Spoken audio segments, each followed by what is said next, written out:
For those of you that have a complicated relationship to your feelings about the way you came up and the things that would have been better if it had been that way, don't allow yourself to get stuck in those feelings. See those feelings as part of the courage for you to be willing to open up your eyes and ultimately go to a new place. I'm ready to share God's word today. If you have your Bible, I'm gonna make it easy on you. We're gonna be in Genesis, so go ahead and open. It's first book of the Bible. We're gonna be Genesis chapter 11.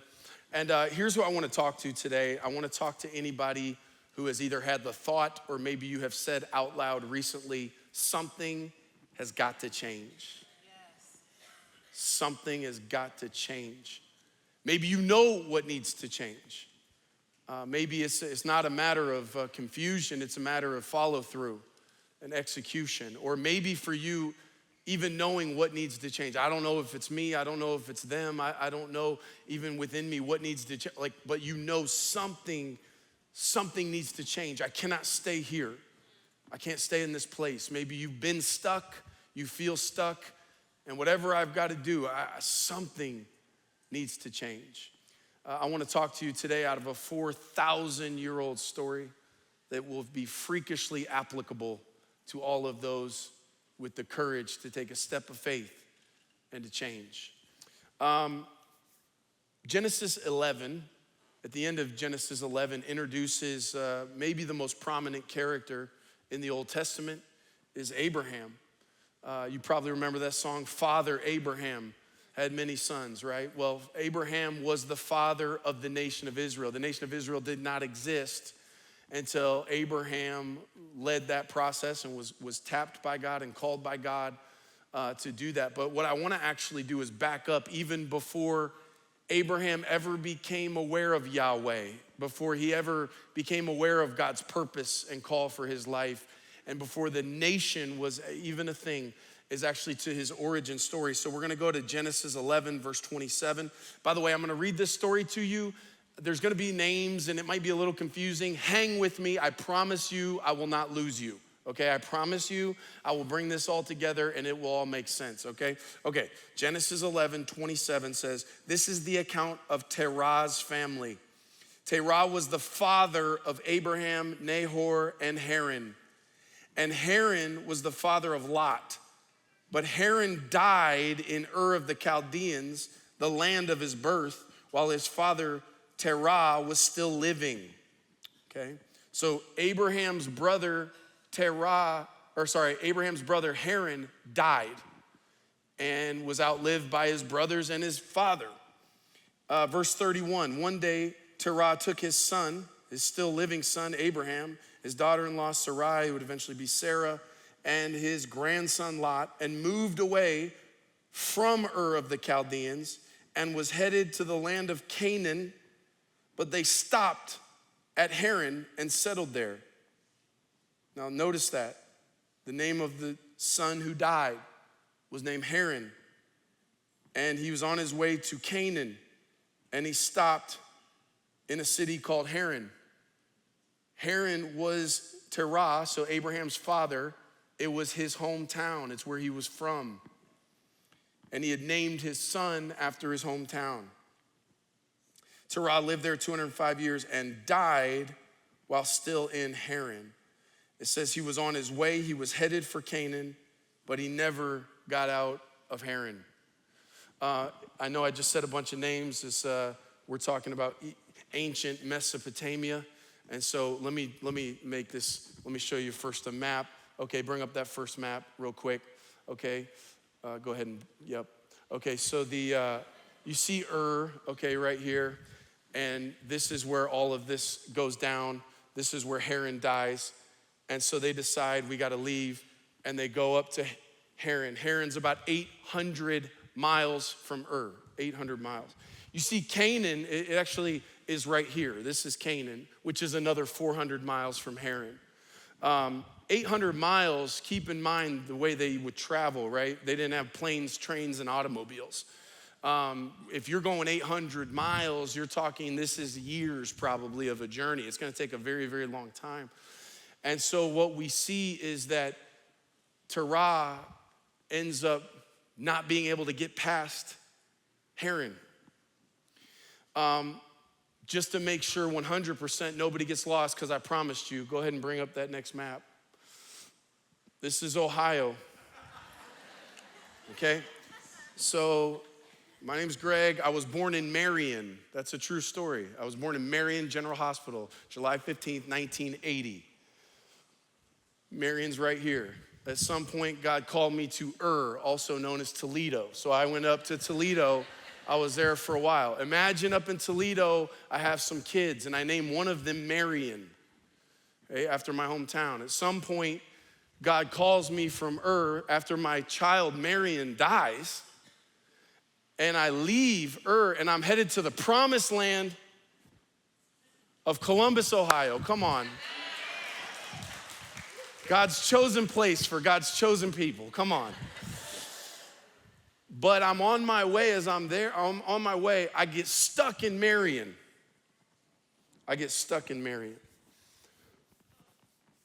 What happened in What happened up in Toledo?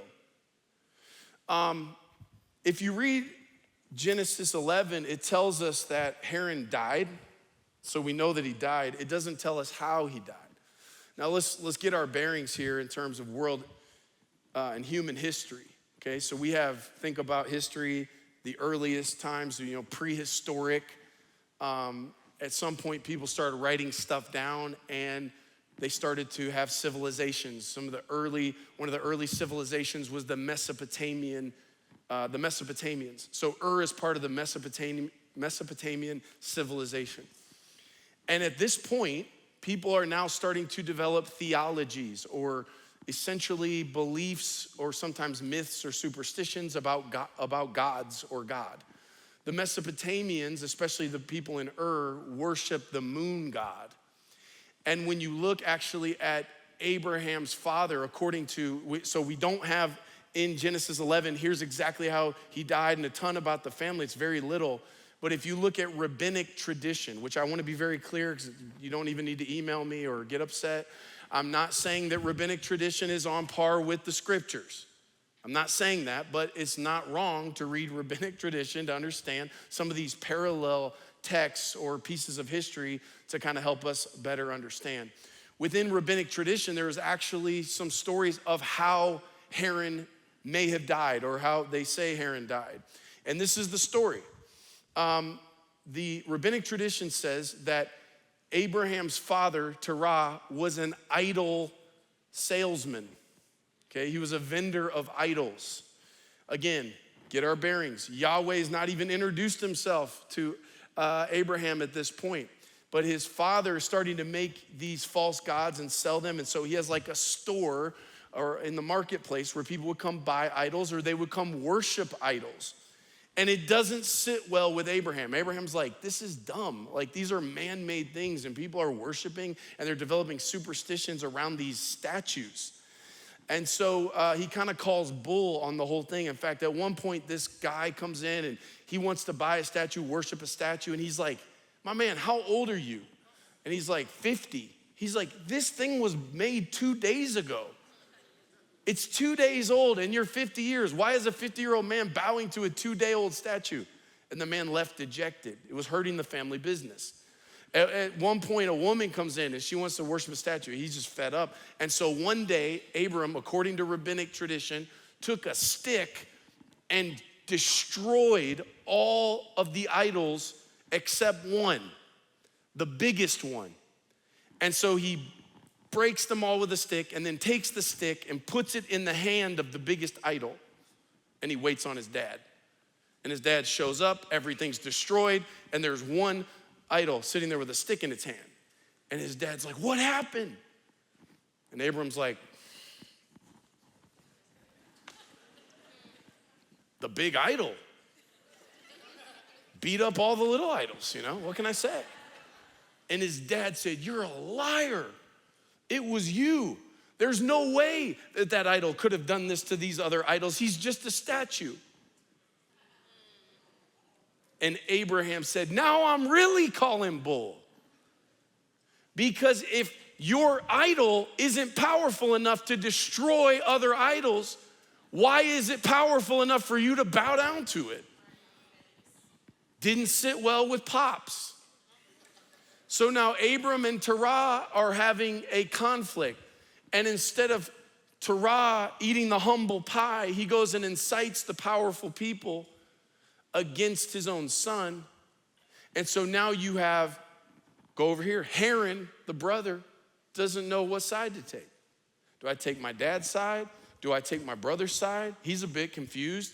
And within this, all of the collateral damage starts to take place. These powerful people, do I side with my dad and the powerful people or my brother? He's kind of like he's like a deer in headlights. They end up taking Abram, they throw him in a fire, and he survives. But then they take Haran and throw him in the fire, and he dies. And so now you have Abram and his father who have had this conflict. They both survived, but their brother was collateral damage. And so for one reason or another, what it does say for sure in Genesis 11 was that they had to get out of Ur. They had to get out of Toledo for one reason or another. Maybe they're running from the powerful people. Maybe they just wanted to start over something new, but we can't stay here. So they make a years-long 800-mile trek back to the hometown of Haran. And of course, what happens is by the time the father gets there, he gets to his hometown, he gets around his ancestors. For some reason, he can't leave Haran. Why? Well, probably a lot of reasons. There's usually more than one reason why someone stays stuck. Part of it might have been his age. He'd already traveled 800 miles. Do I want to travel another 400 miles? I'm too old for this. Too old for this. I don't want to do this. I'm just gonna stay here. Also, he went back to his hometown, so his ancestors are there. There's comfort there. There are homes there. There's my people are here. There's probably fear around Canaan because he had never been to Canaan. Canaan was a brand new place, and of course, we live in a day that if you're going to a new place, you can Google image it. You can go virtual tours. You can call someone else who's been there. He didn't know anyone that had been to Canaan. He had no knowledge of Canaan. So the idea of going and doing something this new at this point in my life, but probably what is also quite likely was he just couldn't get past Haran. Couldn't get past what happened with my son. And the irony of the name and the city and all of his grief, he's stuck in his grief and he's stuck in his fear. And at some point he just decides, even though I have a vision for Canaan, I've gone far as I'm gonna go. And so he decides to stay stuck and ultimately to die in Haran. That's the last verse in chapter 11. If you flip over to chapter 12, the first verse of chapter 12 is, then the Lord said to Abram, this is after his father dies in Haran. The Lord said to Abraham, leave your native country, your relatives and your father's family, and go to the land I will show you. I will make you into a great nation.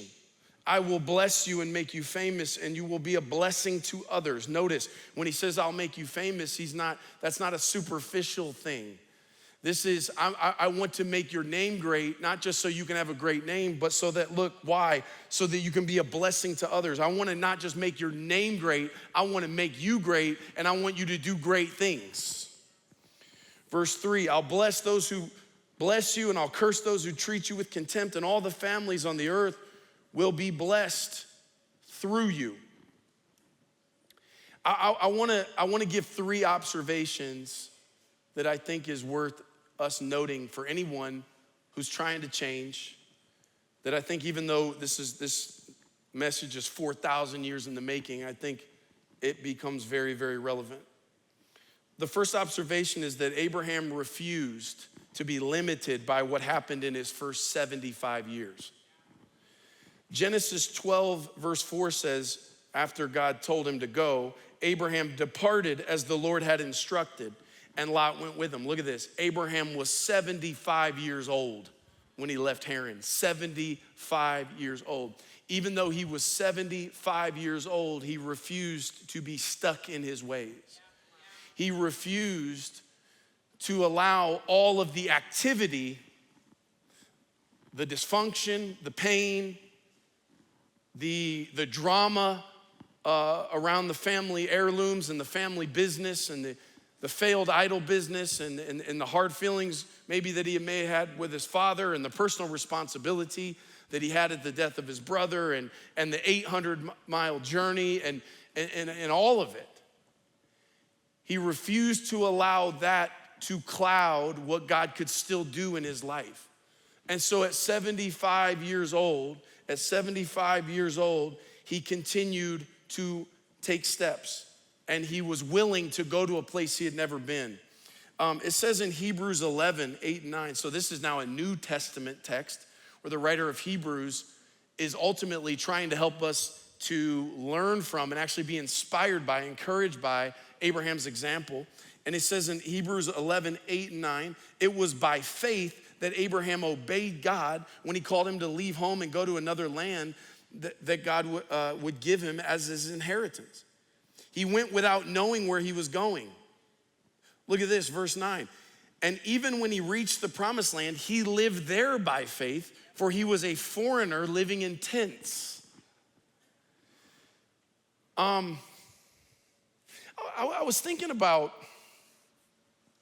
the feelings that people have sometimes when you have a complicated first 20 years of your life.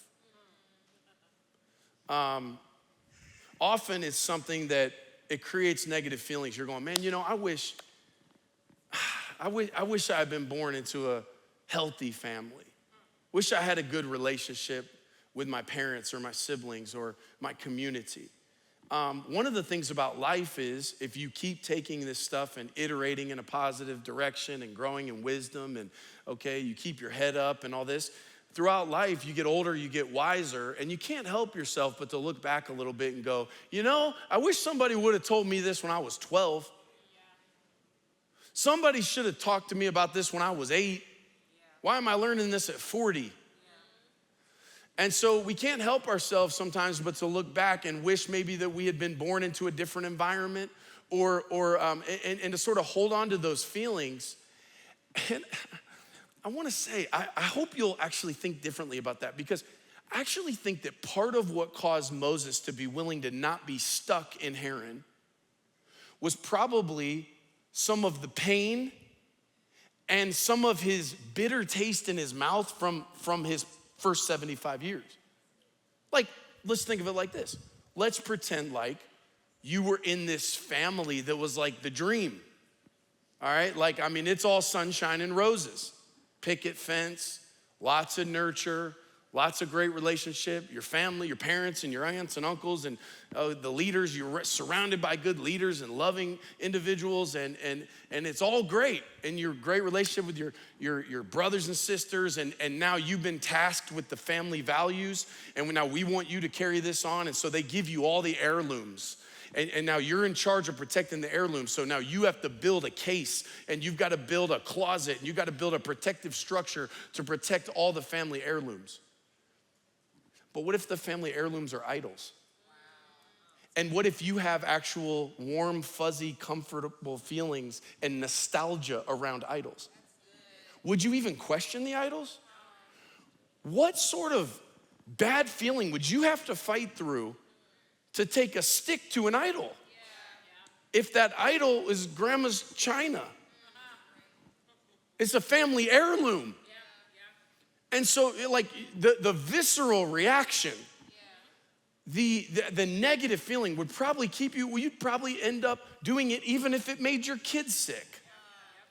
You'd probably keep it even just based out of how healthy it was, even though you perpetuate the lie because the family was so healthy. Look, you can have a healthy family that still has idols. And so the idols just keep getting passed down generation to generation, cycle after cycle. And so there's something about if you grew up in dysfunction, you have pain from your past, and you have a bitter taste in your mouth, sometimes gives you the courage, sometimes gives you the gumption to go, I'm not gonna stay in Haran. I'm gonna hammer these idols. I'm calling bull. And so for some of you, you've kind of been stuck in what it could have been and what it should have been and what others had that you didn't have and all this. Some of your pain is an advantage because it might just give you enough courage to go look at this thing and see it for what it is. And be willing to go and be a foreigner in a land you don't even know about. Look, we read that stuff as no big deal to us because we're in our context. It's very common to meet somebody, where are you from? Oh yeah, I'm from Southern California. Where are you from? I'm from Puerto Rico. Where are you from? I'm from Russia. Okay, people from all over the place. We relocate all the time. How'd you get here? Oh, the job transferred me. This was not normal back then for someone to go to a land they knew nothing of. So he leaves and he goes to this place, and I think the distaste of the idol business gone bad, the trauma of my brother, the tension with my father, as much as those are unpleasant, sometimes those become the catalyst to get you to say, I will not stop here. I'll give my dad grace because I understand, I didn't walk a mile in his shoes. I see where he's at. I understand why he didn't want to leave Haran. I understand. He felt that he was too old. He was too tired. He was afraid of Canaan. He was stuck in his grief. And he chose, even though he had a vision for Canaan, he chose to stay in Haran. I'm gonna give him grace, I understand, but not me. Not me. I'm gonna examine this stuff and I'm going to follow God. And what it says is ultimately he goes and he's a foreigner and he's living in tents. If you read on in Genesis, Abraham's a very flawed human being. Yes. and it gets really clunky. It's not happily ever after. It's not smooth, okay? He goes from houses in Haran to tents and feeling like a foreigner. In fact, if you read on very quickly, there's a famine that hits the land. He ends up having to go to Egypt. So I was in Canaan, I'm trying to figure out these Canaanites, and now I'm going to Egypt, I'm trying to figure out these Egyptians. And he goes into Egypt, and immediately he's around people he's never been around before, and he's misjudging people, he's misunderstanding people. This is a new place and new people, and I don't know what I'm doing.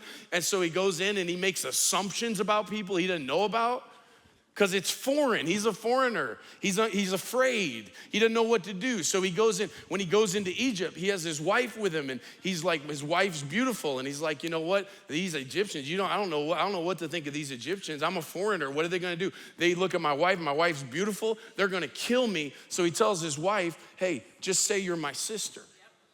Yep. So they go in, and Pharaoh in Egypt was like, yo, who is that? He's like, oh, it's my sister. And he's like, man, your sister looks good.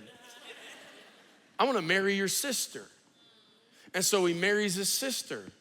And then Pharaoh at some point finds out that's his wife. The man he thought would kill him went to him and said, bro, why'd you lie to me? What'd you lie to me for?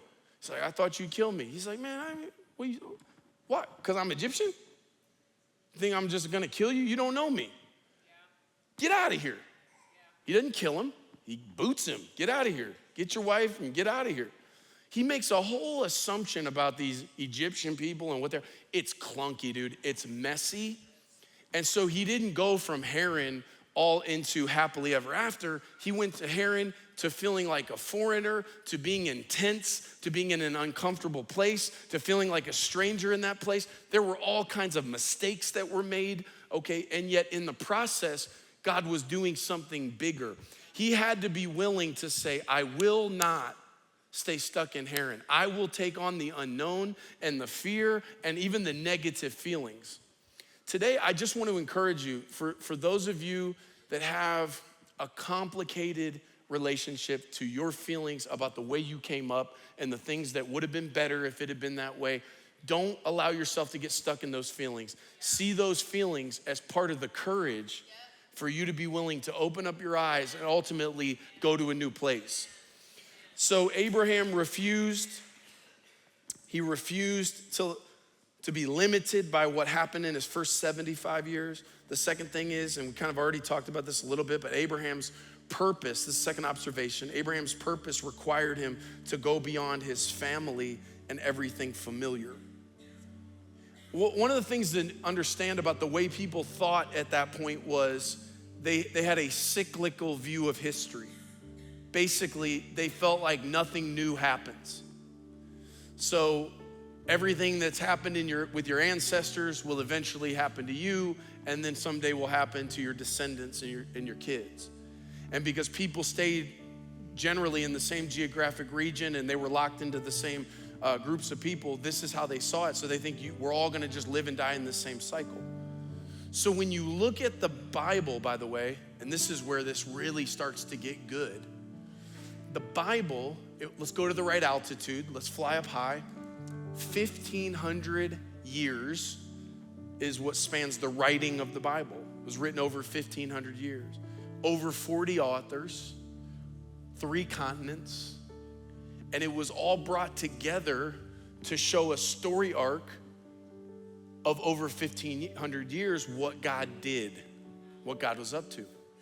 And so with Abraham, what we see is the first time God calling somebody out of the cycle.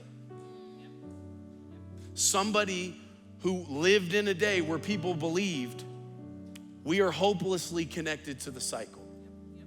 And we see in the first few chapters of Genesis what happened not only in the garden, but what happened with Noah and the flood, what happened at the Tower of Babel.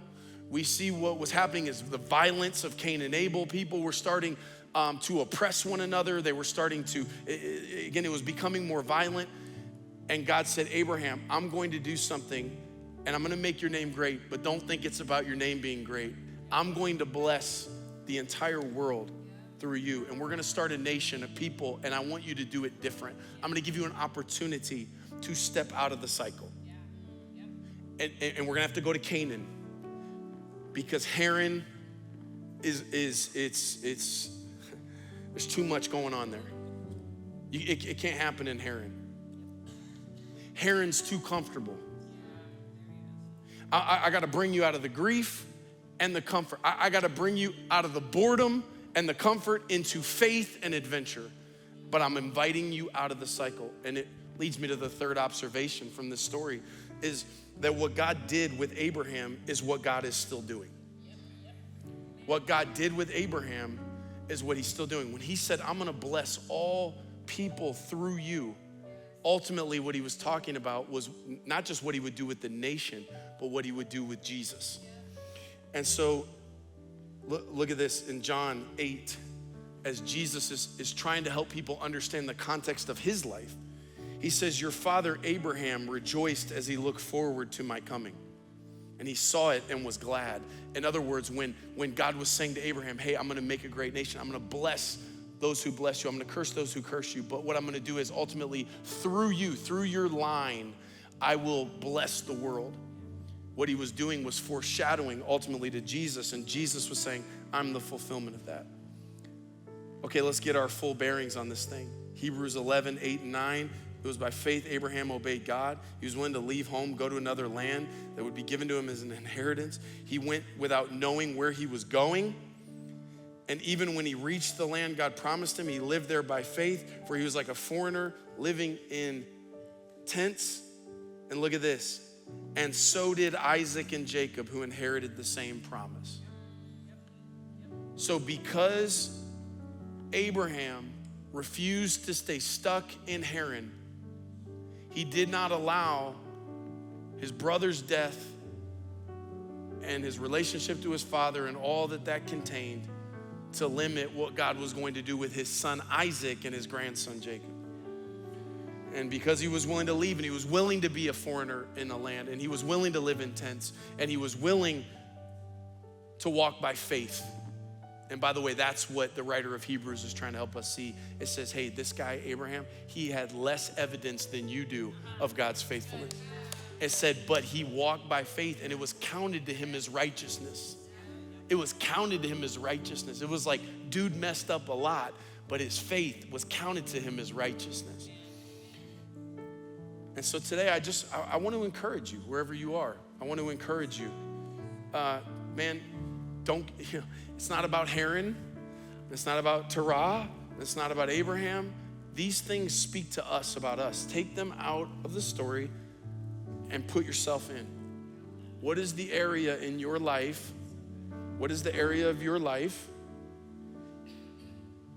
that you need to refuse to let the first 75 years, everything up until now, however old you are, to refuse to allow that to limit what God can do next, what God wants to do next. What does this mean for you to leave behind old stories, smash up some idols, to be willing to go somewhere where you feel like a foreigner? I don't even know, I've never been here before. I don't know what to do here. To go into that uncomfortable place, to leave behind the houses and take on the tents, and to go out of that comfort zone into one step of faith at a time to where God is taking you. And today, the same God that beckoned Abraham to leave Haran is inviting you to step out of your cycle and to not fall into the belief that everything that's done was just gonna be done again and nothing can be new. No, he opens new doors.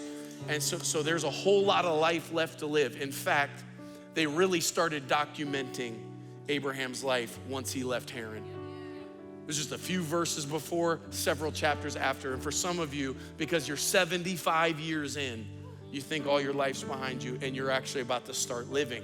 But you're gonna have to take that step of faith.